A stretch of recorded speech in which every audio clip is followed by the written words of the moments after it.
Hi, everybody, and welcome to Comics and Coffee, starting your day out the nerdy way. I am Bobby Shortle, and I'm here with Nikki Alfaro. Good morning, guys. Nikki, good morning. How are you doing today? I'm pretty good. The last 2 days were my 2 days off during the week, so after this, I'm going back to the Silver Snail.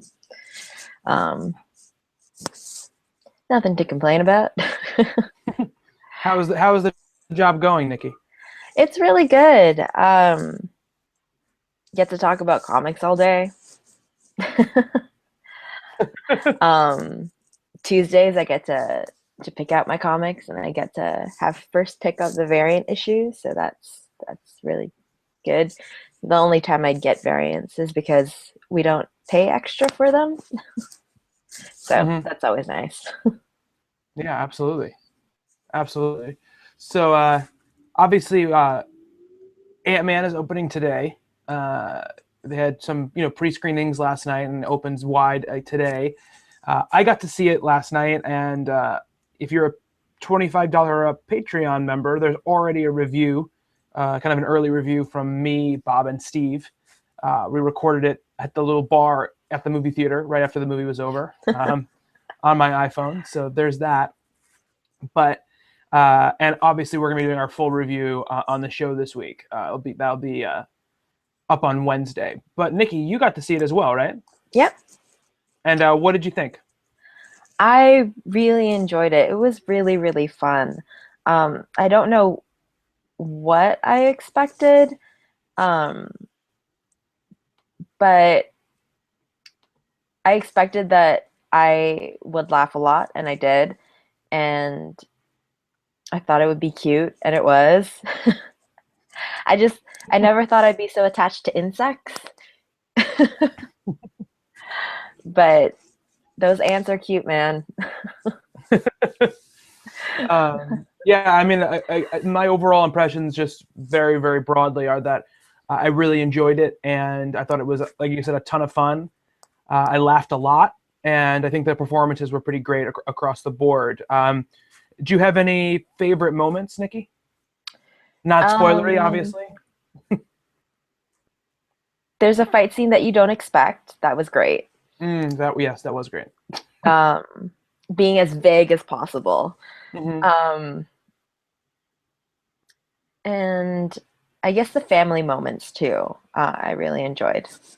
Yeah, absolutely. So, I know it's you've only seen it once, and it's just coming out, but it what you don't need to put a number on it, but like where in the Marvel movie rankings would you put it? Like, what is it, like in your top five, your top 10, near the bottom? What would you say?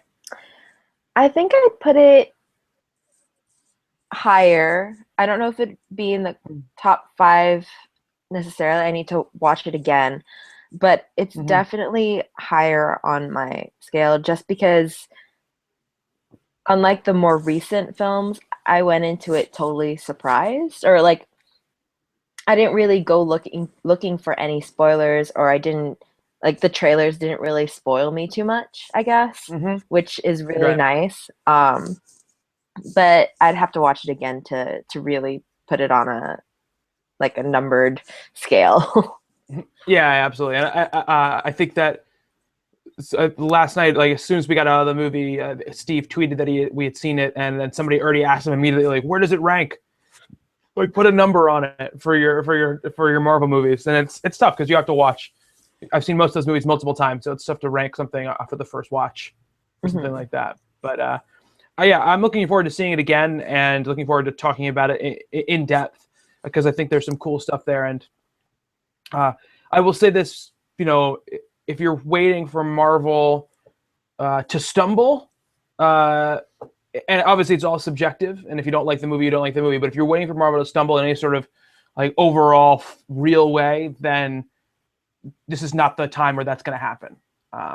It's definitely not a stumble for them. It's a different movie for them. It's a smaller movie for them, no pun intended. Uh, but it's definitely not a stumble for them. Oh, and I really liked how they credited Edgar Wright for Mm, like when you see the credits, his name is there quite a bit, which yeah, you know, kudos to them for doing that. absolutely, absolutely.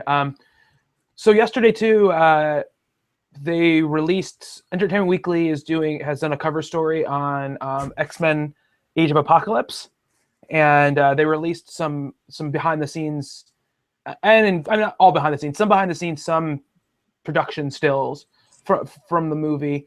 We get to see a little bit of Magneto and a little bit of kind of Professor X and Mystique, although she's in her like a Raven Darkholme look. She's another the blue skin going on.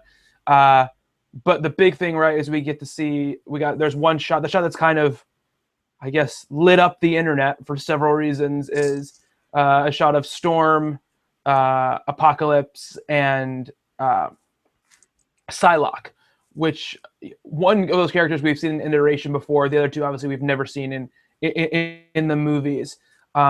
Nikki, did you get a chance to check out those pictures? I've seen a couple of them. Well, I mean, you've seen the big one, right? You've seen the one that everyone's talking about. Yeah. Okay. What did you think of it? Somebody pointed out that Apocalypse looks like Thanos' little brother. And I kind of can't get that out of my head. I love the way that Storm looks. That's like, she looks awesome.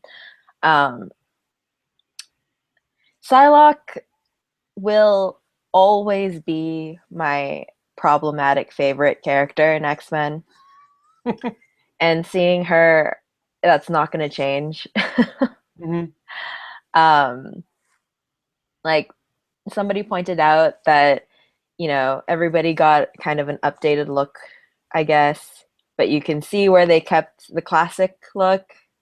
And did they really need to be that cleavage shot?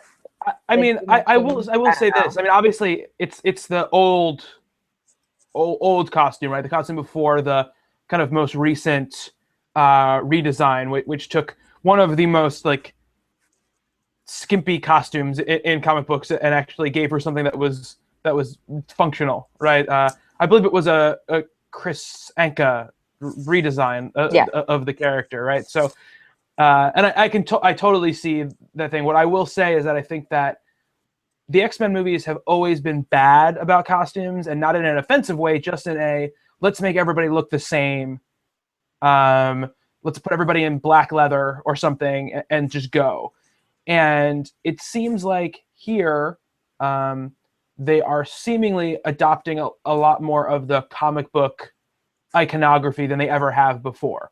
Where we've yet to see really Sophie Turner, even in that leaked footage, we don't see her as really a battle-ready X-Man. We don't see what she's going to be wearing there. I just keep going back to the 90s X-Men cartoon, the opening, where it's just it was like Jean Grey. The poop thing. Yeah. Like everybody has like the cloth, and then it's Jean Grey. Yeah. We haven't seen her kind of ready to go with her awesome superhero name of Jean Grey. We haven't seen that yet. We've seen there's a little clip of Jubilee in that thing where she looks very Jubilee, as different as Apocalypse looks than the comics, he still is a much more stylized and comic booky look to him than he has ever had before. And I think that it seems like that's kind of where they're going with it. They're trying to make them look more differentiated. If you look at Deadpool obviously is not in this movie, it's a different movie, but he pretty much has the costume, right? The costume that he's always had. And so I'm hoping that Fox goes more towards embracing the comic book looks of especially the X-Men, because there's no group of characters that's more diverse, and more interesting looking than the X-Men with their different costumes. But is it just the costume for you, Nikki, that you don't like, or do you think that, do you like Olivia Munn? I don't know what's your whole kind of opinion about movie Psylocke. I will have to wait on for Olivia Munn's portrayal, just because I really like her. I like her from the Newsroom, and I think she's a perfect choice. But Psylocke has always, in the comics at least, in terms of representation, she's always been a problematic character. Mm. I So, mean, what do you mean by that? Maybe people don't know what you mean. oh, okay. So Betsy Braddock, English woman, white. Um, at some point in the comics, she gets her mind switched with Japanese woman, an assassin, and like to this day, she's kind of just been like, oh, she's an Asian character, but not really, and it's just kind of it's really problematic in that way. Um, Hmm. Especially because a lot of artists don't really draw her as Asian. So it's kind of confusing where she's at this point. Um, but yeah, Olivia Munn herself is part Asian, Hmm. Yes, yes. so it's we'll just have to see how that goes. I don't think they're gonna go that route because Mojo is always a confusing part of X-Men comic lore. Um, but yeah, we'll see how that goes. Yeah, I doubt they're going to be like, she used to be a British woman, and now she's Olivia Munn. Yeah. I doubt that they'll do that. Um, and bringing in that whole kind of Captain Britain kind of angle, it would be very tough, I think, in this point in the X-Men films. But uh, you said she's your problematic kind of favorite character, one of your favorite characters. What are some of your favorite stories with her? Uncanny X-Force, Rick Remender. Mm, That yes. stands at the forefront, basically. Yeah, that is a pretty. That was, I had always, I kind of dived in and out X-Men stuff for a long time, and I'd always known her as a character and liked that. I liked her kind of like she could be very badass, but obviously she had a very um, problematic visual style, and it wasn't until Uncanny X-Force that I really grew to love the character in sort of way. And I think that she's kind of brilliant in that story. And it's a shame because since that story ended, I don't really think she's had uh, any sustained greatness in the book since then. I mean, the Uncanny X-Force follow-up, which I believe was Dennis Hopeless, I believe, was okay, but it was Oh, I it couldn't stand that. it just not her portrayal. The book itself was okay. Her portrayal is she's just like ridiculously angry all the time in it, and I don't really understand it. And then she has moments in the adjectiveless X-Men book Yeah. that are good, but Mhm. she's never really. I dropped off that book, but she was never really featured, heavily. She would always kind of be like, and this is Psylocke, and she gets the job done. Was kind of like her kind of mo in that book, which was cool, but it's a far cry from the depth we got in Uncanny X-Force with her. Yeah. Yeah. I mean, as far as Age of Apocalypse movie in general, I think that I talked a little bit on the main show, but after seeing that leaked footage, I think it looks really good, and I think that I've always been. I can't help but be a fan of the Bryan Singer X-Men movies because obviously there was Blade, and Blade did well, and it kind of started to open the door. But X-Men 1 was the first one to really show like we can make a substantial amount of money on these movies and off of something that's not Superman or Batman. Spider-Man followed up very soon after that, but and so they have a soft place in my heart for all their kind of flaws. They share all the flaws that all early comic book movies. I think early in the second wave of like the early 2000s share, but I feel like they opened the doors a little bit for weirder portrayals and other stuff like that. And so I will always have a soft spot in my heart for these movies as we go along. I'm excited to see Nightcrawler in action. Like Mm-hmm. that picture of Nightcrawler looks amazing. Mm-hmm. Um, but Yeah. yeah, I'm hopeful too. X-Men has always been like there are two main comic books that I grew up with in the superhero genre, and one of them was X-Men, and the other one was Superman. So I'm just very attached to, I guess, what my idea of X-Men is. So it's kind of hard for me to watch the movies Yeah. sometimes. But as soon as I let go of what I think the films should be as an adaptation, I can enjoy them. I can enjoy them more. That's what happened with First Class, with Days of Future Past. I just gotta go along with the ride and enjoy it. Yeah, absolutely. And I think I talked about this when we reviewed Days of Future Past, but you know, you have to think about them. They're not built on the same foundation that the Marvel Cinematic Universe stuff is, right? Or even the DC Cinematic Universe, whatever that's going to be. They're built on the foundation before it was important to be super beholden to everything, and the idea of building any sort of universal universe in movies. And so they tend to go towards more being good traditional sort of Hollywood action movies than they do going towards superhero movies. And I mean like the great action movies, not like stuff that's kind of overblown and overstuffed, but kind of those like 70s 80s action movie feeling. That I think they go for that a lot more. And when they hit that, I think Days of Future Past hit that the best, but this seems like it's moving more towards straight up comic book stuff, just from what they're doing with it. And I agree. I think Storm looks great. I'm excited about that. I'm excited, but for anyone but Halle Berry to play her. So I'll be happy about that. And I don't think Apocalypse looks bad. I think that people were very, very hard on it. But I like the look. I think that it's going to look way different in action anyway in a movie than it does in some picture in Entertainment Weekly. So I'm still looking forward to that. And Oscar Isaac is a great actor, so I'm looking forward to seeing that too. Have you ever watched X-Men Evolution? I have not actually. No. I think it's the best adaptation of the comics. Like it has that I don't know, that X-Men feel to it, even though it's totally different. I mean, Scott and Jean are in high school along with Kitty, Nightcrawler, Storm's nephew Spike, which is supposed to be like Marrow, and like they go to high school with the Brotherhood. Oh, okay. As well. But I really enjoy that.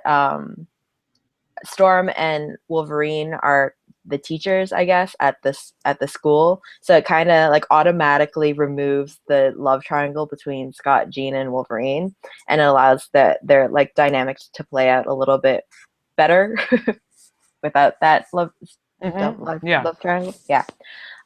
And they really, in 4 seasons, they really did a good job of they built up towards them going up against Apocalypse. So yeah, it's one of my all-time favorite cartoons. Cool, that's awesome. I mean, I know I've seen a bit. I think they did a Wolverine and the X-Men one, which was also very good. But I grew up obviously on the '90s one, and I don't really go back to watch it because I'm pretty sure if I went back to watch it, that it would be bad. Yeah. For an adult to watch. Yeah. Obviously.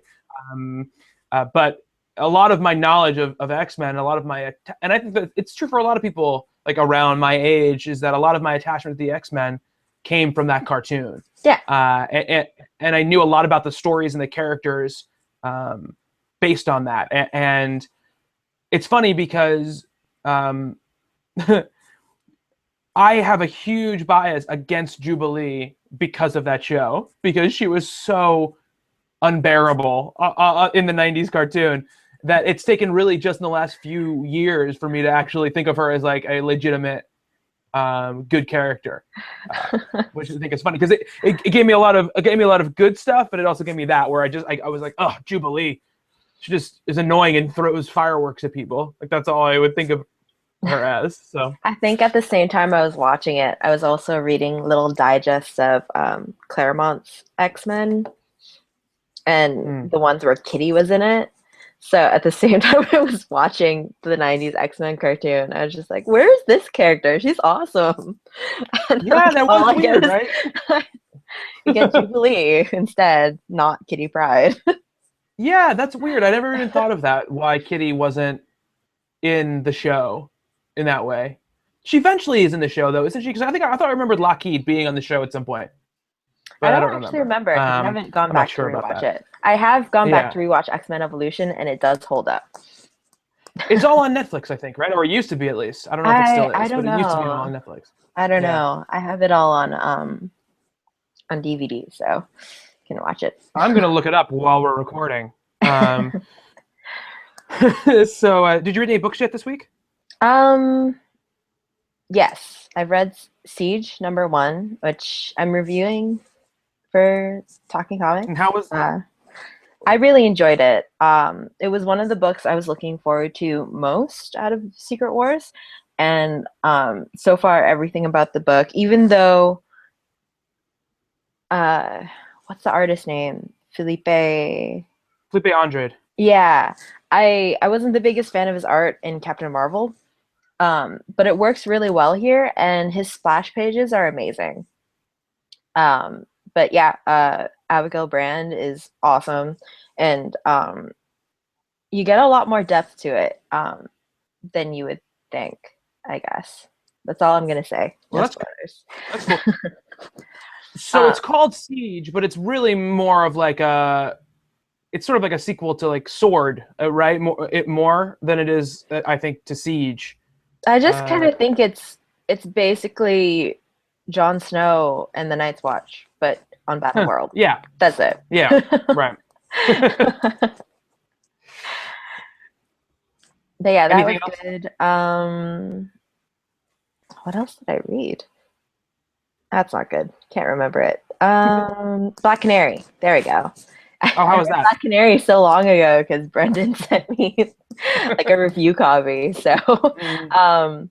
I forgot that it came out this week. I loved it. 10 out of 10 if we did that kind of rating on the site, but we don't. Bye. Annie Wu's art is just amazing. And I always forget who the colorist is, but it's the colorist for Deadly Class. Lee. Oh, Lee Lowridge. Yeah, yeah. Um, the colors are. I don't even have words for them. They're just. Yeah, yeah. That's my description for the colors. That's awesome. I've only read a few things. I read Hawkeye 22, which is our shared book of the week this week on the big show. So I'll say my thoughts on that. I have to say that it definitely satisfies for a conclusion to that series. And then I have read Justice League 42, which is bonkers crazy. It's just great. They're doing this whole Dark Side War, and the end, the last panel, the last page is just I don't even know how to explain it. I'm not going to spoil it, but it's out there. I might read it Yeah, before work then. yeah, check it out because it's pretty crazy.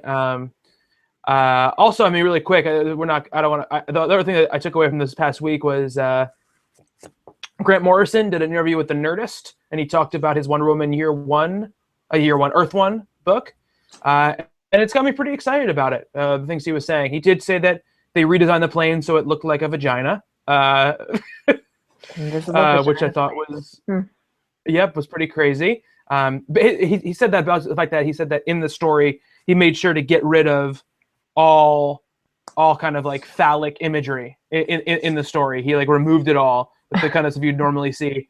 The only thing that's there is like they're kind of these towers from Greece or whatever that show like where the Amazons came from. But he said some really cool stuff. I recommend going and checking out the interview. If you search Grant Morrison Nerdist, you'll find it. But he says some pretty great things about Wonder Woman, and it's made me very excited to read that story whenever it comes out. He says it's done too. He says DC has it, so it's him and Yannick Paquette. So we'll see how all that goes down. Really quick, we have one question, and then we're going to get out of here. I'm going to go to work, but then I'll start my weekend after that.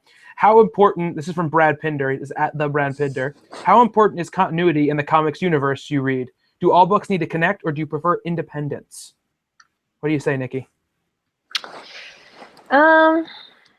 I'd say that there's enough of a variety out there that if I want continuity, I know where to go.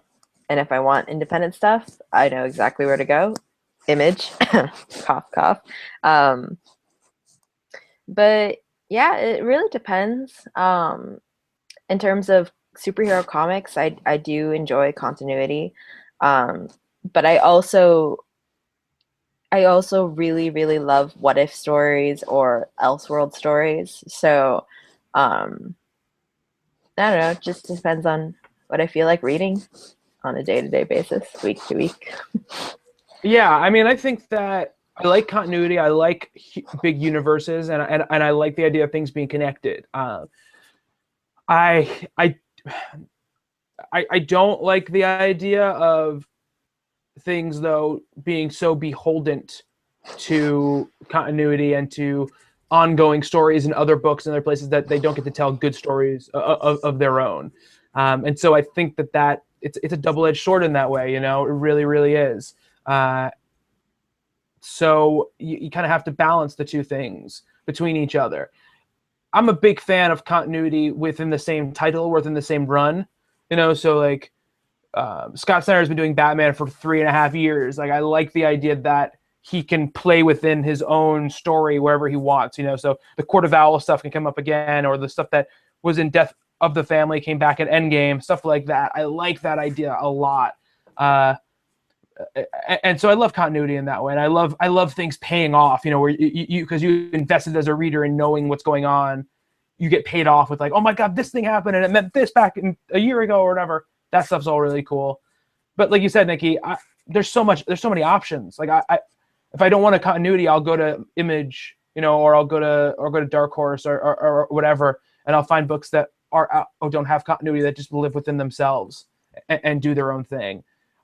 I think that things like this, it's like people. Like you can't carve out the pieces of people that you want and be like, if only if you were just these things, you would be a wonderful person. You know, like you know, books are the comics, and the reasons you love them are also the reasons you hate them. It's just like anything else. But you got to take the stuff that you love with the stuff you don't like in this sense, not like an overall like, you know, like this really serious stuff thing. But with this kind of stuff, you got to take the good for the bad and know that, you know, I don't like it when this event butts into this book, but I do love that, like, you know, Ms. Marvel and Captain Marvel could meet each other. You know, so you have to take both, because you can't have one without the other, in my opinion. Yeah, Focus so like on the good stuff. Focus on the good stuff, because anything else will drive you mad and will make you hate comics. Absolutely. And it's just one of those things where you know, you just need to love what you love, and if stuff you don't like, don't read. That's kind of the way that I always think about it. But I think that's going to do it for Comics and Coffee this week. If you want to get in touch with us, it's at Talking Comics on Twitter. And you can email us, podcast@talkingcomicbooks.com. If you do email us, use Comics and Coffee in the subject line. And if you do tweet at us, use hashtag TalkingJava. I'm at Bobby Shortle on Twitter. Nikki? I am Asian Batgirl. Cool. And you're doing a review of Siege this week, so yep. People should look out for that as well. And if you're in the Toronto area, go to the Silver Snail and say hello. If you're in my area, I mean, I work at a place where you can't just walk in, so that's not going to really work out. That'd be weird if you just walked in. But that's going to do it for Comics and Coffee for this week. Thank you for starting your day out the nerdy way with us, and we will see you next time.